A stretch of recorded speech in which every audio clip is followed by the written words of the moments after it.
Some homework I like to give in my boundaries classes is around finding the middle or the gray of boundaries. So what I want you to do is I want you to take, let's say, the top 3 boundaries that you've either been trying to set, have been wanting to set, wish that you had set, even it could be in the past, right? And I want you to write them all out. I want you to put them on a piece of paper and actually sit with them in front of you, right? I want you to look at them. Now what I want you to do is, let's say it's a boundary you haven't set, but you really wish that you had or that you could, right?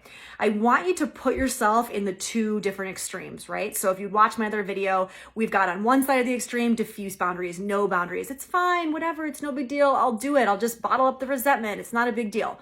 That's one side. The other side of the extreme is the wall. It's the ultimatum. It's the bam, slap in the face. What I want you to do is I want you to take your personal example of a boundary that you wish you could set, and I want you to write out what it would look like or sound like if you did it in the diffuse, don't worry about it, it's no big deal, even though that might actually be what you're already doing.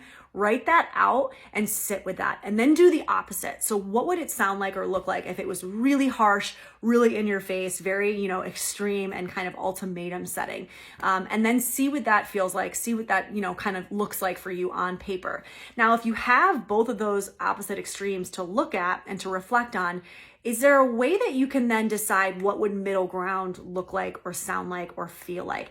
And you might have to pretend, right? You might have to just kind of fake this until you make it, which is also normal. So even if it sounds or feels awkward, what would middle ground be between those 2 opposite sides of the spectrum?